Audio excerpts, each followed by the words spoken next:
ito ay rated SPG. Striktong patnubay at gabay ng magulang ang kailangan. Maaaring may masiselang tema, lengguwahe, karahasan, sexual, horror o droga na hindi angkop sa mga bata. Sinubukan nga nito ngang si Edward na sabayan ng suntok itong si Aldrin dahil na sa ginagawa nito sa kanya. Subalit, malakas talaga itong si Aldrin at punong-puno ng galit ang bawat suntok niya. Dito na nga sinabi ni Aldrin ang katotohanan kung bakit niya nagawa ang bagay na iyon. Sinabi niya na ang mamatay si Regina ang magiging kasiyahan niya dahil namatay din ang nanay niya sa sobrang sama ng loob sa tatay niya na naging kabit nga nitong si Regina. Sinabi pa niya na kung nagawa nilang patawarin itong si Regina ay hindi niya magagawa ang bagay na iyon dahil nawalan siya ng nanay talagang nagmamahal sa kanya dahil na rin sa kalandian itong si Regina.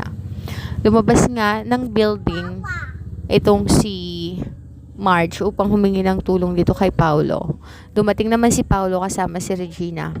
Iyak nang iyak noon si Regina habang sinisigaw nga si Aldrin. Sinabihan niya si Aldrin na walang kasalanan si Edward sa mga pagkakasala niya. Dumating ang mga reporters at ang mga kapulisan. Halos nagkagulo ang lahat. Ngunit desidido si Aldrin na patayin itong si Edward.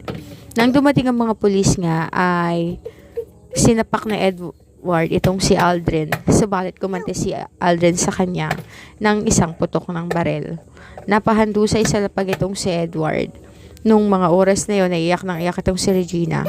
Tumakas naman si Aldrin kasama itong si Thea.